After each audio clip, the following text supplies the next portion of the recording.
प्यारे बच्चों नमस्कार। Very good morning. मैथ की क्लास में आपका बहुत बहुत स्वागत है।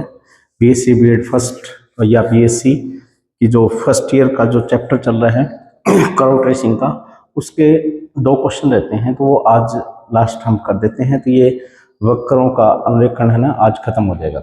ठीक है देखते हैं वो दो क्वेश्चन क्या है, ध्यान से देखना उनको। क्वेश्चन है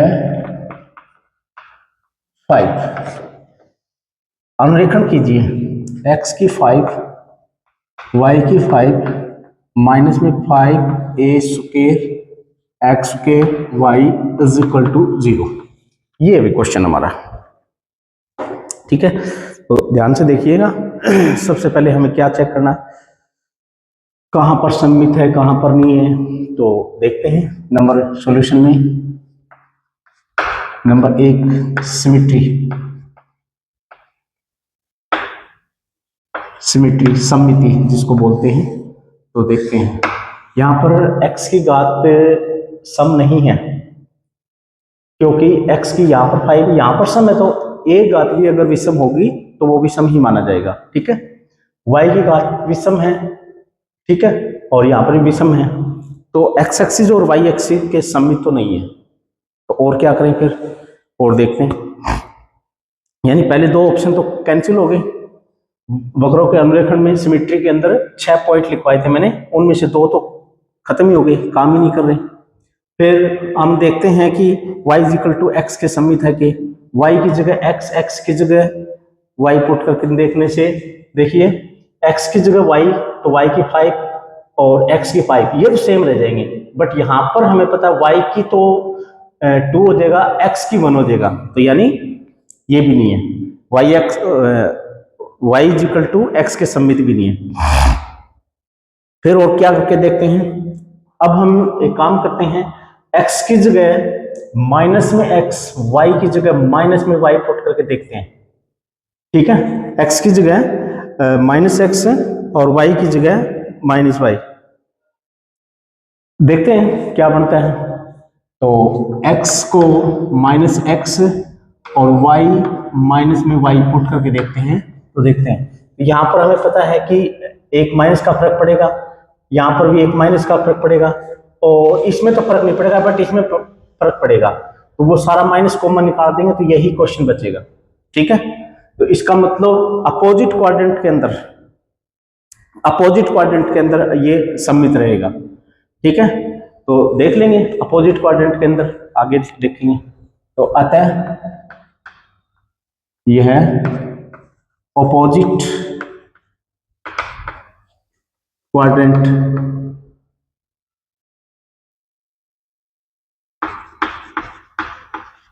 में सम्मित है। ठीक है, चलो आगे देखते हैं। नंबर 2 पॉइंट, ओरिजन, ओरिजन मूल बिंदु से जा रहा है कि नहीं जा रहा है। हमें पता है कि इसमें कांस्टेंट रकम नहीं है कहीं पर भी ऐड में, तो सीधी सी बात है ये मूल बिंदु से जाएगा। ठीक है, तो यहाँ पर क्या कहेंगे हम कि यह मूल बिंदु से नहीं, मूल बिंदु से गुजरेगा, यानी यहाँ पर कांस्टेंट सेपरेटली कांस्टेंट टर्म मौजूद नहीं है, तो इस प्रकार से ये मूल बिंदु से गुजरेगा। तो मूल बिंदु से गुजरेगा। कारण आपको पता लग गया, ज्यादा बताने की जरूरत नहीं है। नंबर 3 असमतोट, असमतोट भाई देखो साधारण मेथड से आप इसके असमतोट एक्स एक्सिस, एक्स की बड़ी से बड़ी घात 1 है, तो इसका मतलब कांस्टेंट है, वाई की बड़ी से बड़ी घात 5 है, वो भी कांस्टेंट है, तो एक्स एक्सिस वाई एक्सिस के समांतर तो नहीं है। उसके बाद में ओब्लिक निकालेंगे। ओब्लिक निकालने के लिए आपको बताया था यहाँ पर 5 बनेगा और 5 4 बनेगा। ठीक है, इस प्रकार से हम निकालेंगे, तो वो असमतोट हम जो साधारण तरीका होता था वो निकाल लेंगे भी। ठीक है, इसमें टाइम वेस्ट नहीं करेंगे। असमतोट कैसे निकालते हैं, ओब्लिक असमतोट निकलेगा इसका, तो ओब्लिक ही होगा, यानी एक्स एक्सिस वाई एक्सिस के समांतर नहीं होगा बस। ठीक है, असमतोट, असमतोट है। वो कौन सा है, वो मैं डायरेक्ट लिखता हूँ y is equal to minus max. आप फाइंड आउट करके देख लेना इसको, ठीक है, सॉल्व करके देखोगे तो आप निकल जाएगा। Number 4 point of intersection, point of intersection. अब यहां पर दिक्कत होगी अभी, क्योंकि समीकरण के अंदर ना तो y एक साइड में निकाल सकता मैं, ना ही एक x को एक साइड में निकाल सकता, ठीक है। तो फिर क्या होगा फिर, तो या तो इस क्वेश्चन को चेंज कर लेंगे, ये क्वेश्चन ऐसा आया है, इस क्वेश्चन को या तो चेंज कर लेते हैं, यानी ये कार्तीय रूप के अंदर इसको ध्रुवीय रूप में निरूपण कर देते हैं इसका, तो हो सकता है कि वहां पर एक वन टर्म की इक्वेशन बन जाए, ठीक है। राइट साइड में जो है ना r इज इक्वल टू और थीटा के फॉर्म में बन जाएगी ये। अब यहाँ पर y is equal to fx की फॉर्म में नहीं बन रहा, ठीक है, ये इम्प्लिसिट फंक्शन है, सॉरी एक्सप्लिसिट फंक्शन है, तो इसलिए इसका मतलब ये हुआ कि इसको अपन कन्वर्ट करना पड़ेगा। तो कन्वर्ट करने के लिए आपको पता ही है क्या करना होता है कि x is equal to r cos theta put कर दो और y is equal to r sin theta put कर दो, ठीक है।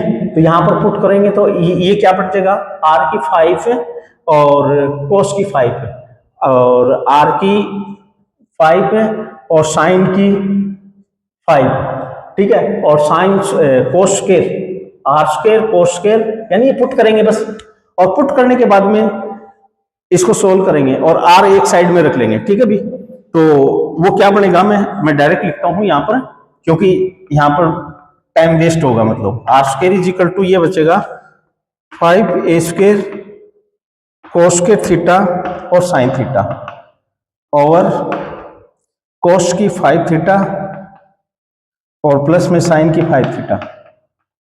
ये आप पुट करके देख सकते हैं, मतलब आप पुट करोगे ना इसके अंदर तो r एक साइड में रख लेंगे, बाकी ट्रिग्नोमेट्री एक साइड में पहुंचा देंगे, ठीक है। तो यहां पर हम देखेंगे, अब ये क्वेश्चन इस रूप में बन गया है, तो फिर हम देखते हैं कि भी थीटा के किन किन मानों पर r का मान 0 होता है।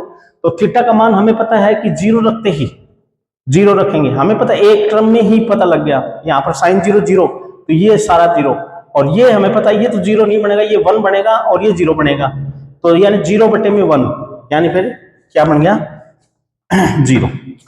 तो यानी कब, if theta is equal to क्या है 0 है, तब r square is equal to 0, means r is equal to 0। और भी मान है हमें पता है, यहां पर cos का मान π/2 रख देते हैं, cos का मान π/2 रख देंगे तो फिर 0 ये बन जाएगा, तो ये भी 0 और ये तो 1 बनेगा और ये 0 बन जाएगा, तो भी क्या है, if theta is equal to π/2 तो r square is equal to again 0, this means r is equal to 0, यानी 2 पॉइंट आ गए। इसी प्रकार 1-2 पॉइंट और भी निकलेंगे इसके चलो देखेंगे, टेबल और बना लेंगे।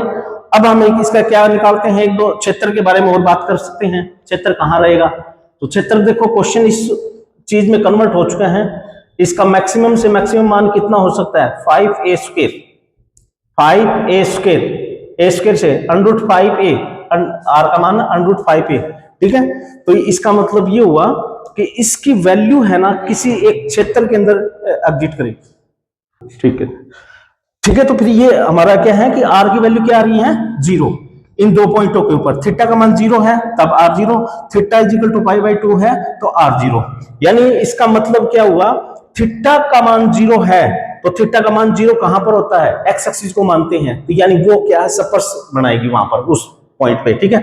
और π/2 के ऊपर भी सपर्स बनाएगी, एक साइड में कहीं पे भी बनेगी, चाहे ऊपर बनो या नीचे, हमें पता अपोजिट क्वाड्रेंट में ही है सममित, तो देख लेंगे। चलो देखते हैं, और कोई पॉइंट टेबल बनानी चाहे तो टेबल भी बना सकते हैं, और रीजन के बारे में भी आप इसका मैक्सिमम से मैक्सिमम मान कितना है वो भी हम डिस्कस कर सकते हैं, तो बट ज्यादा जरूरत नहीं है हमें।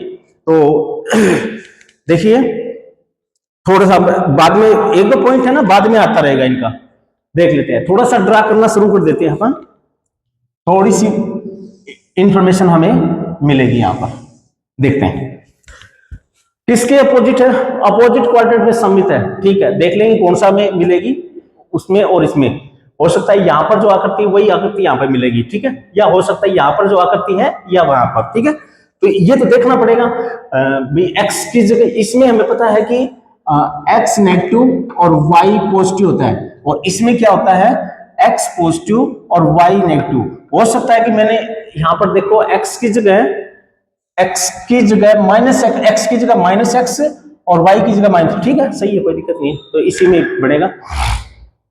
चलो देख लेते हैं। तो फिर अब क्या करते हैं, मूल बिंदु से गुजरेगा भाई, पक्का है, बोल दिया इन्होंने।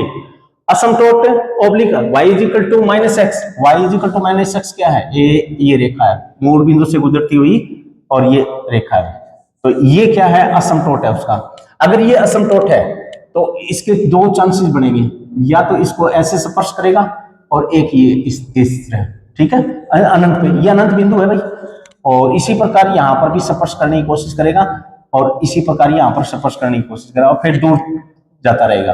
अब हमें पता नहीं है कि इनमें से कौन सा राइट है, ये सही है या ये सही है, ठीक है, तो ये अभी हमें नहीं पता भी देखेंगे, थोड़ी सी बात और इंफॉर्मेशन लेंगे कि भी हो सकता है कि भी इसमें ग्राफ है कि नहीं है, ठीक है, हो सकता है इसमें ग्राफ है कि नहीं है। तो यहाँ पर एक इंफॉर्मेशन और आई है, जब आर का मान ये जो बीचों बीच है ये कितना है 135 एंगल है, 135 डिग्री का एंगल है भाई, ठीक है, क्योंकि हमें पता है ये 90 है और ये 45 है, 45 और 135, ठीक है।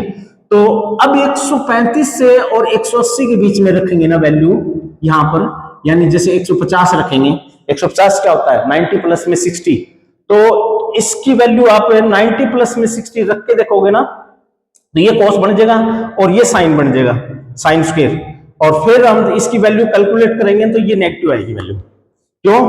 क्योंकि हमें पता है कि ये चीज नेगेटिव रहती है सेकंड क्वाड्रेंट के अंदर, ठीक है, तो उस प्रकार से यहां पर भी हाँ ये तो पॉजिटिव बना दे, ये नेगेटिव रहती है, तो इसका मतलब ये हुआ कि ये नेगेटिव रहेगा, ठीक है भाई, आप थोड़ी ही ट्रिग्नोमेट्री पुट करके देख लेना भाई, आपको थोड़ा पता लग जाएगा। तो यहां पर हम कोई भी वैल्यू रखेंगे ना इसमें इस क्षेत्र में, तो अपने पास क्या है कि आर स्क्वायर की वैल्यू नेगेटिव आएगी, ठीक है, ये आप देख लेना मतलब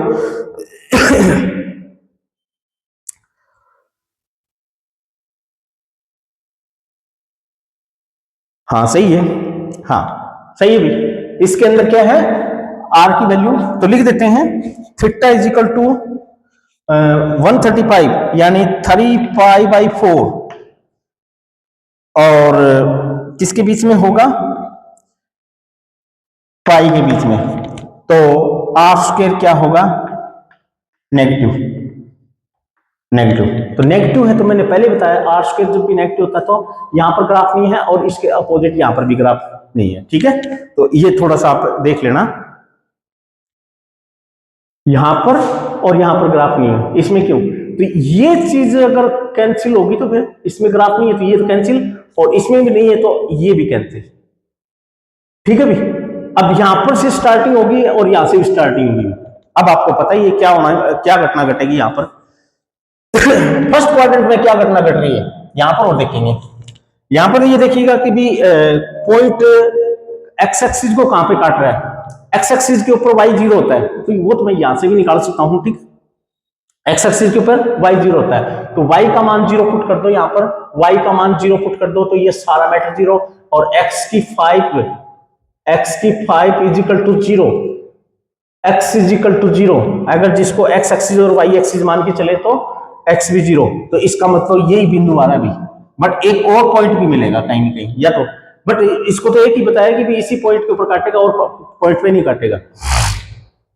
चलो अच्छा, मैंने एक बात और भी बताई होगी शायद यहां पर मूल बिंदु के ऊपर क्या घटना घट रही है, मूल बिंदु के ऊपर टेंजेंट क्या है, ये जब r 0 होता है मूल बिंदु के ऊपर, तो वो क्या एंगल था थीटा इज इक्वल टू 0, ये स्पर्श रेखा थी, ये स्पर्श रेखा थी, तो इसका मतलब ये स्पर्श मूल बिंदु के ऊपर ये एक्स एक्सिस क्या स्पर्श रेखा है, तो ये ऐसे निकल सकता है और इधर भी निकल, इधर तो है ही नहीं ग्राफ, तो बस, तो उसके बाद में थीटा इज इक्वल टू π/2 रखते हैं तब भी 0 आ रहा है, तो π/2 क्या होता है वाई एक्सिस, वो भी स्पर्श है मूल बिंदु पर, तो मूल बिंदु के ऊपर स्पर्श है, तो ये यहां से ये स्टार्टिंग हो गई है। अब आर की वैल्यू देखो मैक्सिमम कितनी है, ये तो नहीं पता, यहां से भी स्टार्टिंग होगी, यहां से भी स्टार्टिंग होगी, ठीक है, और अपोजिट में हमें पता है कि ये देखते हैं फिर सम मिलेगा कि नहीं मिलेगा। ठीक है, तो यहां से स्टार्टिंग है, यहां से भी स्टार्टिंग है, बट आगे नहीं पता हमें क्या होगा, आगे नहीं पता। तो एक काम कर लेते हैं, यहां पर देखो बीचों बीच आप π/4 करेंगे, तो यहां पर π/4 वैल्यू पुट कर दो, तब आर का मान देखो क्या आ रहा है। ठीक है, आर का मान यानी ये दूरी कितनी आ रही है ये चेक कर लेंगे अपन। तो π/4 रखेंगे, π/4 यहां पर रखेंगे, π/4 यहां पर रखेंगे, π/4 रखेंगे, सोल्व करेंगे भी। ठीक है, तो सोल्व करेंगे तो इसकी वैल्यू कितनी आएगी आर की जो वैल्यू आएगी वो हमारे पास क्या मिलने वाली है, ये हमें देखना है।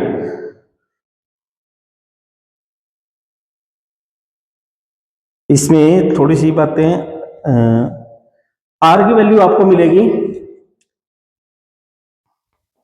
यहां पर पुट करके देख लेते हैं π/4। ठीक है, तो आर की वैल्यू पता लग जाएगी, 5a² और 1/2 बन जाएगा, 1/√2, π/4 के ऊपर 1/√2 होता है, तो 1/√2 का स्क्वायर भी है, और ये कितना है 1/√2, नीचे कितना है 1/√2 की पावर 5 और 1/√2 की पावर 5। ठीक है, दोनों ही सेम होते हैं। अब यहां पर देखिएगा ये दो डबल हो गया है। ठीक है, तो डबल हो गया तो ये ले भी इसको डिलीट कर देते हैं, और 1/5 ये कैंसिल हो जाएगा, तो यहाँ पर 4 बच जाएगा, और इसके ये करेंगे तो कितना हो जाएगा 1/4 हो जाएगा भाई टोटल। 1/√2 को 4 पर मल्टीप्लाई खुद से ही करवाएंगे तो 1/2 हो जाएगा, पहले तो 2 पावर से, और फिर क्या है 1/4 हो जाएगा, और ये 1/2 बन जाएगा, 1/2 से 1/2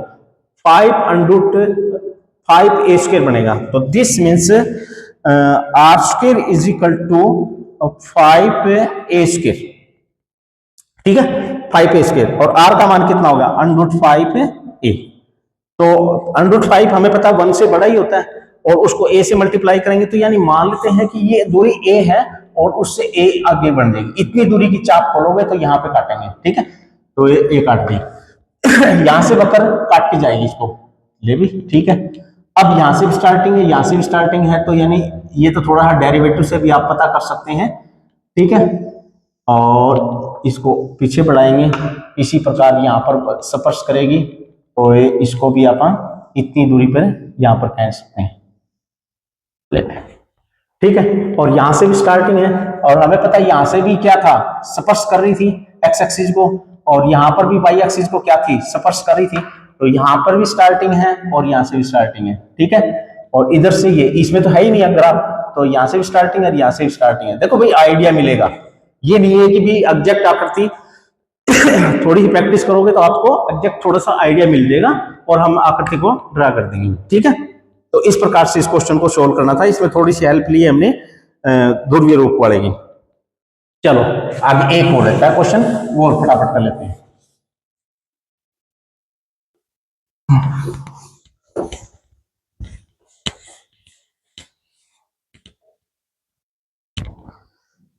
एक क्वेश्चन और है, वेरी इंपॉर्टेंट है ये। 6 कहता है कि एस्ट्रॉइड को ड्रा कीजिए, और उसका समीकरण दे रखा है x is equal to a cos cube theta और y is equal to a sin cube theta. ठीक है, इसको देखो ये तो हमें पता है कि प्रांचल रूप में दे रखा है, इसको आप कार्तीय रूप में भी कन्वर्ट कर सकते हैं। तो कैसे करेंगे, हमें पता है कि राइट साइड वाले में ये स्क्वायर पावर होती तो इनको ऐड करते हैं, स्क्वायर करने के लिए तो 3/2 पावर कर दो, नहीं 2/3 कर दो, और यहाँ पर भी 2/3 दोनों कर दो, तो अब फिर इनको ऐड करोगे तो a की 2/3 कॉमन निकल जाएगा, तो a की 2/3 और x की 2/3 और y की 2/3। ठीक है भी, तो यानी इसका दूसरा रूप ये है। कई बार क्या होता है ध्रुवीय रूप को कार्तीय रूप में कन्वर्ट करना आसान होता है, मतलब उसका ड्रा करना। ठीक है, एक मिनट चेक कर लेता हूं। हाँ, कई बार क्या होता है प्रांचल रूप को ड्रा करना आसान होता है, कई बार क्या है कि भी ध्रुवीय रूप में दिया होता है क्वेश्चन, तो उसको कार्तीय रूप में कन्वर्ट करने से वो थोड़ा सा इजी बन जाता है। ठीक है, अब ये क्वेश्चन ये मान लो चाहिए, मान लो ये थोड़ा सा हो सकता है कि हार्ड पड़े, बट ये ले लेते हैं हम। तो नंबर सॉल्यूशन में क्या लिखेंगे, सिमेट्री, सिमेट्री सममिति, सममिति किसके है ये, हमें पता है कि यहाँ पर x की घात भी 2 है, और y की घात भी 2 है। इसको लिखने का स्टाइल देखिए क्या है, x की 1/3, x की स्क्वायर की पावर 1/3 और प्लस में y की स्क्वायर की पावर 1/3 और इजिकल टू a की 2/3 है ना। x की स्क्वायर है ये हमें पता है, x की जगह -x पुट करेंगे, y की जगह -y पुट करेंगे तो यानी सम ही रहेगा। तो यानी यहां पर कहता है x as well as y दोनों की घातें सम है। अतः दोनों एक्सिस के सम्मित है, अतः दोनों अक्षों के सम्मित है। और दोनों अक्षों के सम्मित है तो हमें पता फर्स्ट क्वाड्रेंट में ही आकृति को ड्रा करना ही बस ठीक रहता है। ठीक है, फर्स्ट क्वाड्रेंट में जो आकृति बनेगी वो चारों में बनेगी। ठीक है, उसी से काम चल जाएगा। तो यहां पर लिख सकते हैं दिस इंप्लाइज केवल फर्स्ट क्वाड्रेंट में ही आकृति ड्रा करनी है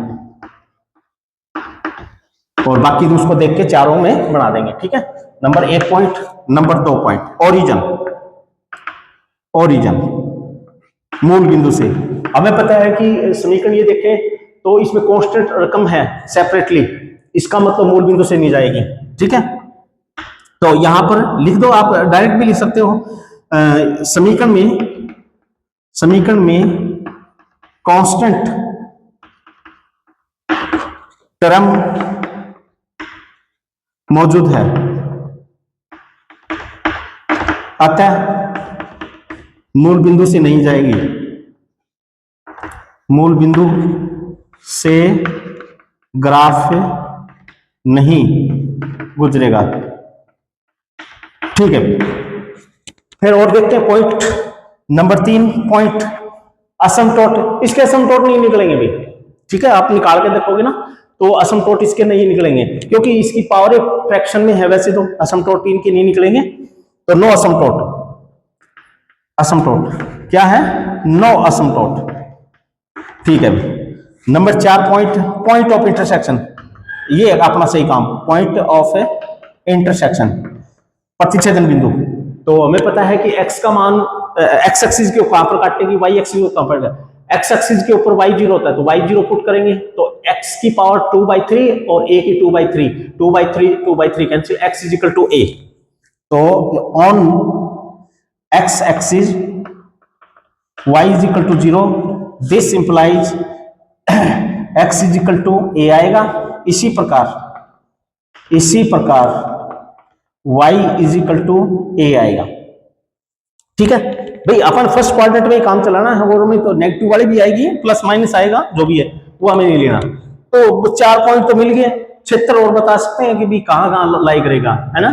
तो मैक्सिमम इसका क्षेत्र कहां पर लाई करेगा वहां पर देख सकते हैं। x की वैल्यू मैक्सिमम कितनी हो सकती है, cos का मान मैक्सिमम 1 हो सकता है, तो यानी x की मैक्सिमम वैल्यू a हो सकती है। y की मैक्सिमम वैल्यू कितनी हो सकती है, y एक्सिस की दिशा में, तो यहां पर भी इसकी मैक्सिमम वैल्यू कितनी है 1, तो यानी x और y दोनों की मैक्सिमम वैल्यू 1a हो सकती है। तो यानी a रेडियस का कोई सर्कल खींचेंगे तो उसी के अंदर ही आकृति रहेगी। बस थोड़ा सा क्षेत्र पता लग गया, अब हम थोड़ा सा ड्रा करना शुरू कर देते हैं।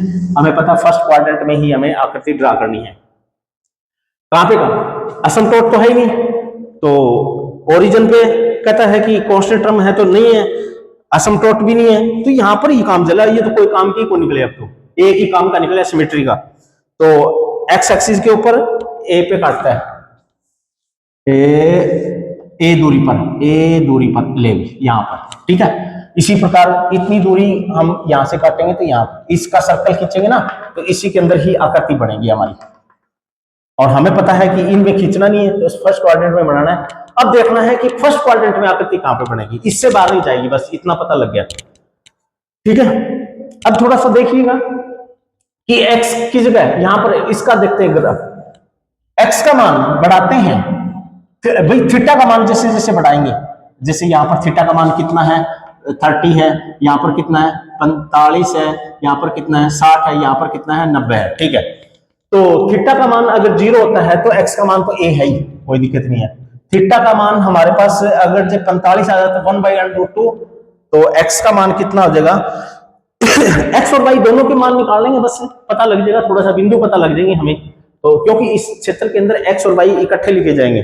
ठीक है, बात समझे मेरी? तो उन पॉइंटों को हम ड्रा कर देंगे, या फिर इससे कोई बनता हो तो देख लो, या फिर आप एक काम कर सकते हैं, डेरिवेटिव भी निकाल के कर सकते हैं, dy/dx है ना, वो भी बता देता है हमें क्या होगा। dx अपॉन में d थीटा निकाल लो, dy अपॉन में d थीटा निकाल लो। तो dx थीटा जैसे जैसे बढ़ता है तो x का मान, जैसे dx अपॉन में d थीटा निकालेंगे तो वो देखेंगे कि फर्स्ट क्वाड्रेंट में क्या रहा है, तो वो आएगा नेगेटिव।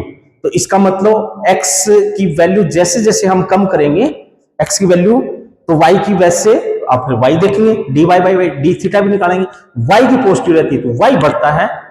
कब? जब x की वैल्यू क्योंकि यहां पर dx अपॉन में d थीटा निकालेंगे और dy अपॉन में d थीटा निकालेंगे, dx अपॉन में d थीटा नेगेटिव आ रहा है, करके देख लो चलो। ठीक है, तो ये नेगेटिव आ रहा है यानी 0 से छोटा आ रहा है, और ये हमें पता है पॉजिटिव आ रहा है। तो dx अपॉन में d थीटा क्या है? रेट ऑफ चेंज ऑफ जी x थीटा के सापेक्ष में। तो ये नेगेटिव आ रहा है यानी x घट रहा है, तो y क्या होने लग रहा है? बढ़ रहा है। इसका मतलब ये होने लग रहा है, यहां से कटेगा ही, और इसका मतलब ये हो रहा है कि जैसे जैसे मैं x का मान कम कर रहा हूं तो y क्या है? बढ़ता जा रहा है। तो इसका मतलब तो ये थोड़ी सी हिंट हमें ये मिली है कि ये घटना घट सकती है। ठीक है, भी रेगुलरली घटाना है हमें, तो ये भी नहीं है कि भी एकदम इधर चले जाए फिर इधर इधर, नहीं, रेगुलरली हमें कम करता जाना है। एक्स का मान जैसे जैसे कम करोगे तो वाई थोड़ा थोड़ा, जितना हम इधर आएंगे उतना ही हम ऊपर भी चले जाएंगे। ठीक है, तो यानी फर्स्ट क्वाड्रेंट में यह करती, तो सेकंड में भी हमारे पास है यह करती, और थर्ड में भी यही, और फोर्थ में भी यही, और ये था एस्टेरॉयड, ये है सितारे टाइप का। ठीक है, तो ये इसी के साथ हमारा टॉपिक खत्म हो गया। ठीक है भी, और जो हमारा वक्रों का अनुरेखण था, और बाकी फिर हम चैप्टर स्टार्ट करेंगे, वो भी बहुत इंपॉर्टेंट चैप्टर आने वाला है, तो बहुत इंपॉर्टेंट है वो पार्शियल फ्रैक्शन का, तो उसको हम नेक्स्ट वीडियो से स्टार्ट करेंगे भाई। ठीक है, तो इस जो वक्रों का अनुरेखण है भाई, इनको यानी कर्व ट्रेसिंग का है, तो इसको थोड़ा सा ध्यान से पढ़ना, बहुत काम का है ये। तो thank you for watching video, धन्यवाद।